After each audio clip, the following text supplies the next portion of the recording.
بسم الله الرحمن الرحيم. الحمد لله نحمده ونستعينه ونستغفره ونؤمن به ونتوكل عليه ونعوذ بالله من شرور أنفسنا ومن سيئات أعمالنا. من يهده الله فلا مضل له ومن يضلل فلا هادي له. ونشهد أن لا إله إلا الله وحده لا شريك له. ونشهد أن سيدنا وسندنا وحبيبنا وإمامنا ومولانا محمدا عبده ورسوله صلى الله عليه وعلى آله وصحبه وبارك وسلم تسليما كثيرا كثيرا. أما بعد فأعوذ بالله من الشيطان الرجيم. بسم الله الرحمن الرحيم. إن الله يحب التوابين ويحب المتطهرين. وقال النبي صلى الله عليه وسلم: الطهور شطر الإيمان، أو كما قال رسول الله صلى الله عليه وسلم. قابل قدر ایمانی بھائی کے مذہب اسلام انتہائی پاکیزہ مذہب ہے. یہ مذہب اپنے ماننے والوں کو، اپنے چاہنے والوں کو طہارت اور پاکیزگی کا حکم کرتا ہے. اللہ تبارک و تعالی نے بنی آدم کو اپنے آخری نبی حضرت محمد صلی اللہ علیہ وسلم کے توسط سے زندگی کے مختلف پہلوؤں میں، زندگی کے مختلف موضوعوں سے متعلق کتاب و سنت کی شکل میں جو احکام اور ہدایت عنایت فرمائی ہے،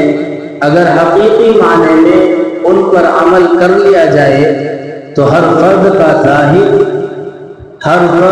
ظاہر اور باطن درست ہو جائے، صحیح ہو جائے. اس کا جسم اور لباس، رہنے کی جگہ، گھر بار، گلی محلہ،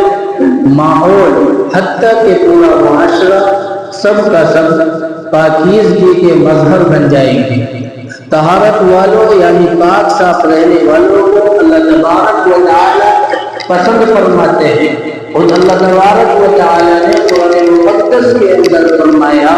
ان اللہ یحب التوابین ویحب المتطہرین.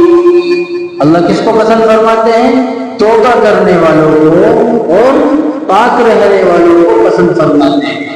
گندے انسانوں کو اللہ بھی پسند نہیں فرماتے. اور جب اللہ نہ پسند فرمائے تو یہ دنیا کے جو انسان ہیں، دنیا کے اندر مساجد اور مدارس اور گھر کے اندر رہنے والے جو انسان ہیں، یہ کیوں پسند فرما لیں گے؟ دیکھا ہوگا آپ نے بہت سے انسانوں کی نفاست اور پاکیزگی ایسی ہوتی ہے کہ وہ اپنے پاس میں گندے کپڑے والے یا بدبو سے آتے ہوئے انسان کو بیٹھنا پسند نہیں کرتا. اور پتہ یہ چلتا ہے کہ جب رب العالمین نے، اللہ رب العزت نے ہی پسند نہیں فرمایا تو بندوں کو بھی یہ چیز پسند نہیں ہے. بظاہر ایسا لگتا ہے کہ ہم اس چیز کو جھیل تو لیتے ہیں، برداشت تو کر لیتے ہیں، لیکن اندر سے دل یہ کہتا ہے، جواب دل یہ دیتا ہے کہ یہ بندہ بڑا مسجد کے اندر تو آیا ہے، لیکن اپنے منہ کو، اپنے کپڑوں کو، اپنے لباس کو بظاہر اس نے صاف کیا ہے، لیکن جو اندر کی باطنی گندگی ہے وہ اس کے منہ سے آ رہی ہے. بہت سے انسانوں کے بارے میں ہمیں پتہ چلتا ہے، خود ہم دیکھتے ہیں تو معلوم ہوتا ہے کہ مساجد کے اندر جب ہم لوگ مسجد کے اندر داخل ہوتے ہیں تو ہمارے ظاہری کپڑے تو ایسے ہوتے ہیں کہ دیکھ کر ایسا لگتا ہے کہ فرشتہ آ گیا. لیکن پتہ یہ چلتا جب وہ پاس پاس میں بیٹھتا ہے آتے تو اس کے جسم سے بدبو پھوٹتی ہے، اس کے جسم سے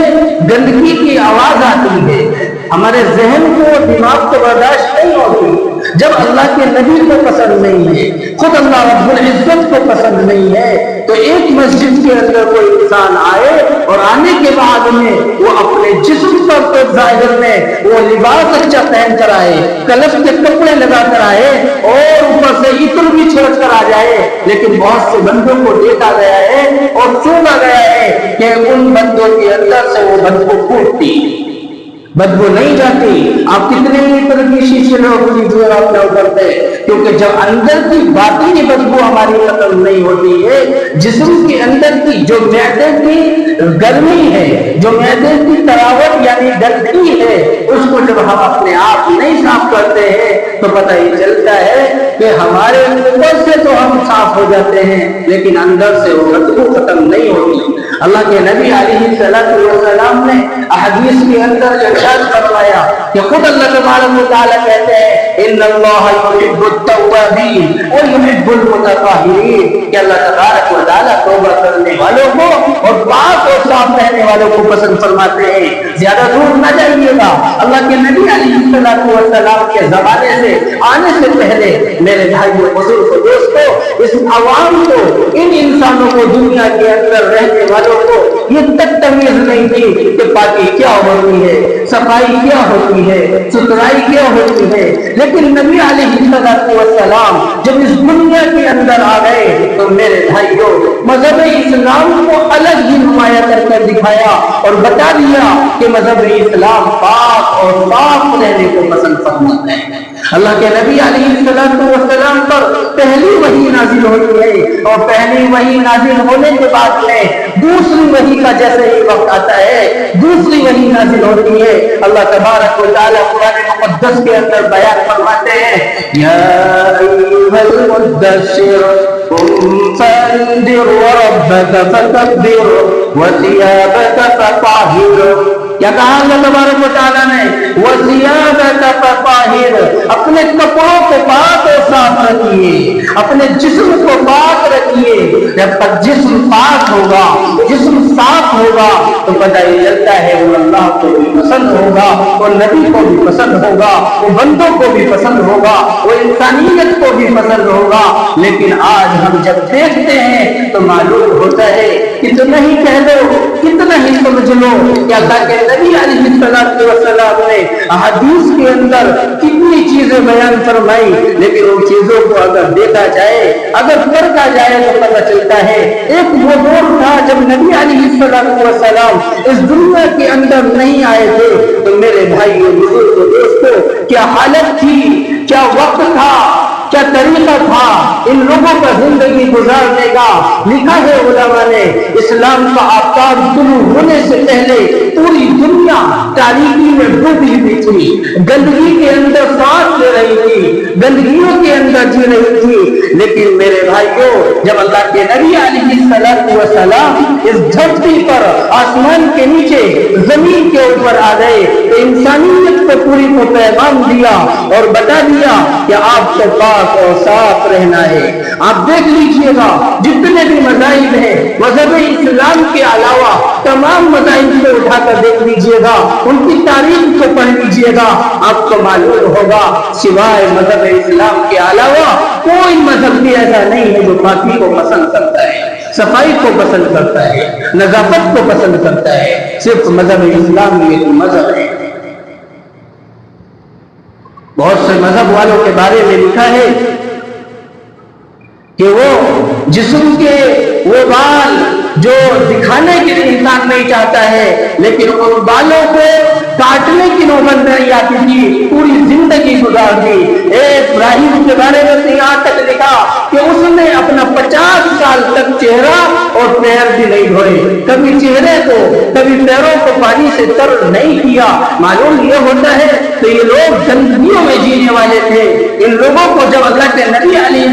السلام آئے تو انہوں نے سچے مذہب کی یہ باتیں بتائی، حق بات بتائی اور کہا کہ طہارت، لفظ طہارت کو ہم یہ سمجھتے ہیں کہ جسم کا ظاہری حصے کو چمکا لیا جائے اور باطنی حصے کو ایسے ہی چھوڑ دیا جائے۔ آپ یاد رکھیے گا، الطہور شطر الایمان، اللہ کے نبی علیہ السلام نے اس جملے کو ویسے ہی نہیں فرمایا، اس جملے کے اندر بہت بڑی تفسیر ہے، بہت بڑی باتیں ہیں۔ اندرونی باتوں میں جب ہم جاتے ہیں، لفظ طہارت سے مراد میرے بھائیوں بزرگوں دوستوں، علماء نے لکھا ہے کہ انسان زنا سے بھی دور رہے، انسان بدعمالیوں سے بھی دور رہے، انسان فواحشات سے بھی دور رہے، انسان گال و گلوچ سے بھی دور رہے، انسان ظاہر کے ساتھ ساتھ میں اپنے باطن کو درست کرے، اپنے منہ کی صفائی کرے۔ یہاں تک کہ جب ایک انسان وضو کرتا ہے، وضو کے اندر حکم دیا 3 مرتبہ 3 مرتبہ اعضاء کو دھونا ہے، اور اعضاء کو 3 مرتبہ ہی نہ دھونا بلکہ 3 مرتبہ پیدل سے دھونے کے بعد میں اگر وضو ٹوٹ جاتا ہے تو پھر ترغیب دی کہ آپ کو وضو کرنا ریفاری ہی تو ہوتی ہے، وضو کرنے کی کیا ضرورت تھی، نماز پڑھ لیتے، بدن سے خون ہی تو نکلا ہے، رہ گیا، کیا ضرورت تھی؟ لیکن وہ نظافت کا پتہ چلتا ہے، پاکی کا پتہ چلتا ہے، صفائی کا پتہ چلتا ہے کہ اللہ کے نبی علیہ السلام نے فرما دیا الطہور شطر الایمان، پاکی آدھا ایمان ہے۔ ایسے ہی نہیں فرمایا میرے بھائی بزرگ دوستوں، صحابہ کے بارے میں آتا ہے، خود اللہ کے نبی علیہ السلام فرماتے ہیں جو انسان وضو سے رہتا ہے، جو انسان وضو سے رہتا ہے اور وضو کرنے کے بعد میں وہ سو جاتا ہے، بستر پر لیٹ جاتا ہے اور پوری رات وضو سے رہتا ہے، جیسے ہی وضو کر کر وہ لیٹتا ہے تو فرشتے اس کے لیے دعائیں مغفرت کرتے ہیں، فرشتے اس کے لیے دعائیں مغفرت کرتے ہیں۔ اس سے بڑی بات کیا ہو سکتی ہے؟ ایک انسان کے لیے دنیا کا انسان اگر کوئی دعا کر دے، یا دنیا کا انسان اوپر تھوڑا سا ہاتھ رکھ دے جسم پر تو اس کا جسم کونے نہ سماتا ہے، اور یہ انسان عقل کے مارے اور تکبر کے مارے وہ بلند ہوتا چلا جاتا ہے اور یہ سمجھتا ہے کہ مجھ سے بڑا کوئی نہیں۔ میرے بھائیوں، وہ اللہ تبارک و تعالیٰ کے مخلوق جو نورانی مخلوق ہے، جو فرشتے ہیں، وہ دعائیں مغفرت کرتے ہوں، اس سے بڑی بات اور کیا ہو سکتی ہے؟ ایک انسان وہ ہے جو پاکی کو سمجھتا ہی نہیں ہے، ناپاکی میں ہمیشہ اپنی زندگی گزار دی۔ انسان گھر سے چلتا ہے، اپنے قدم کو لے کر جب گھر سے چلتا ہے تو اس کو یہ ہوش نہیں رہتا، صفائی کا تو دور کی بات ہے، مسجد کے اندر آنے کے بعد میں وضو خانے پر پہنچ گئے، وضو خانے کے بعد میں جب پہنچتے ہیں تو اب یہ پتا ہے کہ پیردان باہر مسجد سے پڑا ہوا ہے، اس پیردان کو اس وجہ سے ڈالا تاکہ یہ پانی جذب کر لے اور پانی اس پیردان پر لگ جائے، مسجد کی صفائی خراب نہ ہو۔ وہاں تک آنے کے بعد میں لیکن وہ کیا کرتے ہیں، پیروں کو دھویا ڈائریکٹ مسجد میں ایسے داخل ہو،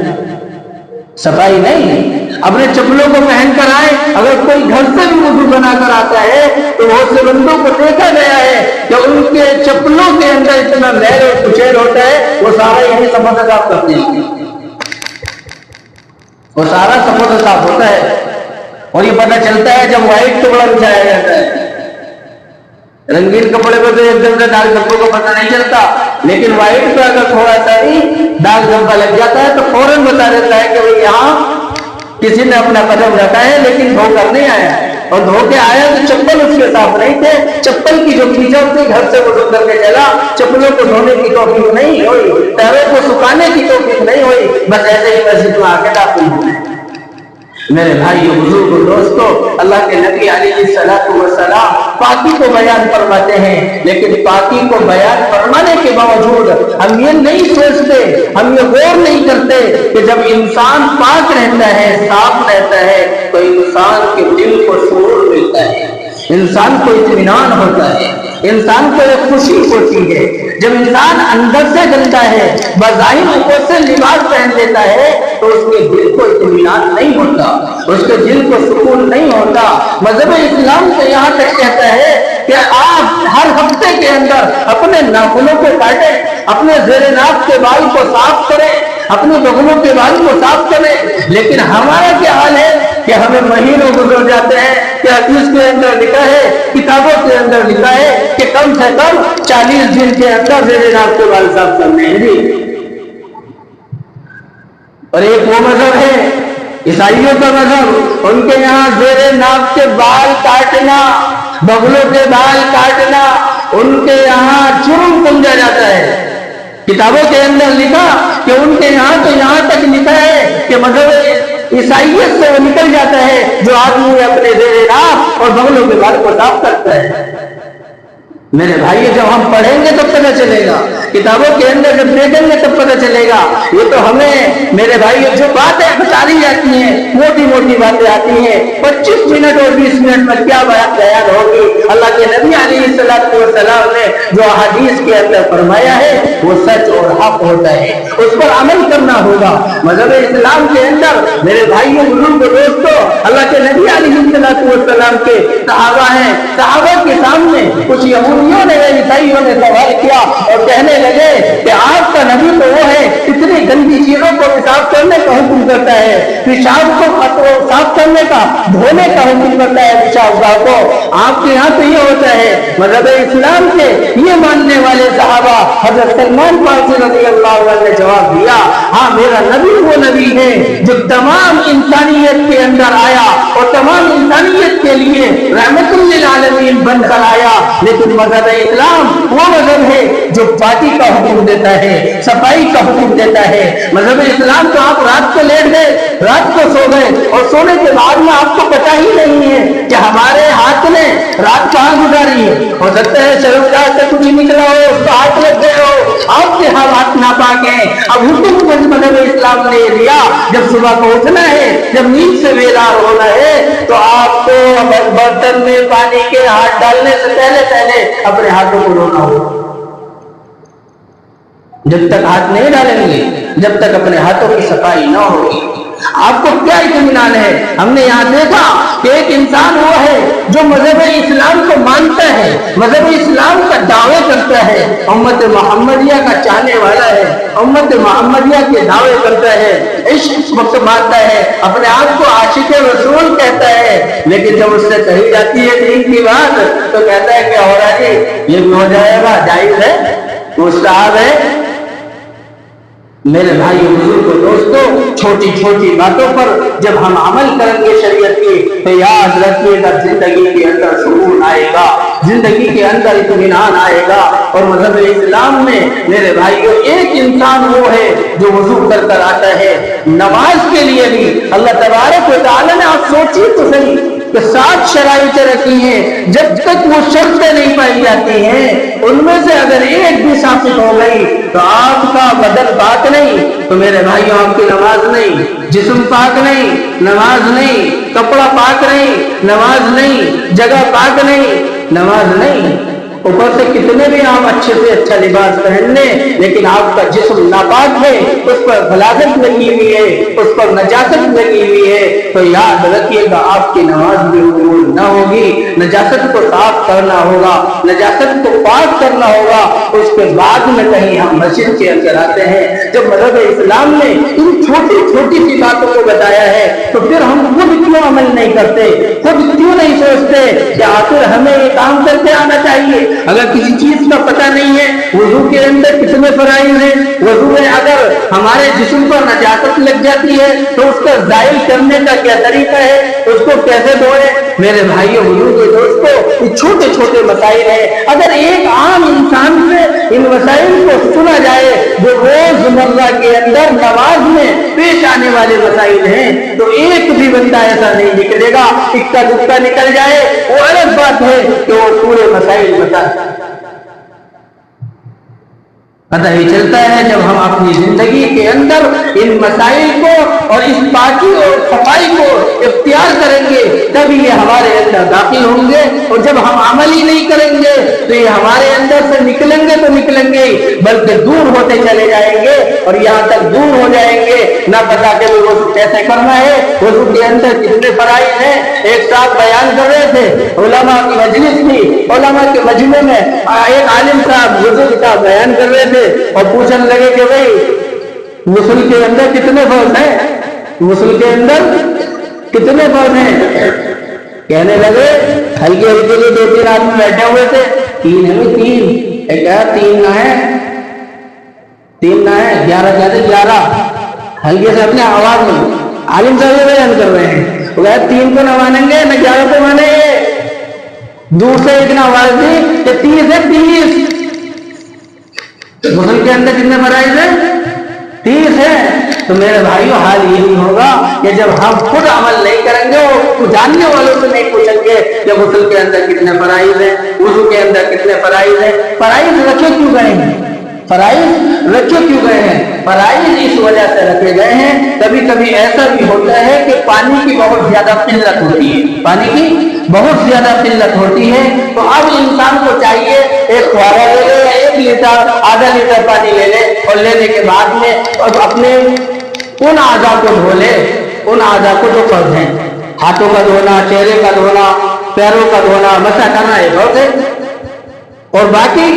یعنی کلی کرنا اور ناک میں پانی ڈالنا کوئی فرض تو ہے نہیں، لیکن کبھی کبھی یہ ضرورت پڑتی، ایسا ہی پڑتی ہے ضرورت جب حج کا میدان ہوتا ہے، اور میدان جو حج کا ہوتا ہے اس میں مجمع بہت ہوتا ہے، اب کسی کا وضو ٹوٹ گیا، اب کیا کرے گا بھائی؟ کہاں جائے؟ پولیس والے نہیں جانتے تو وہاں سے،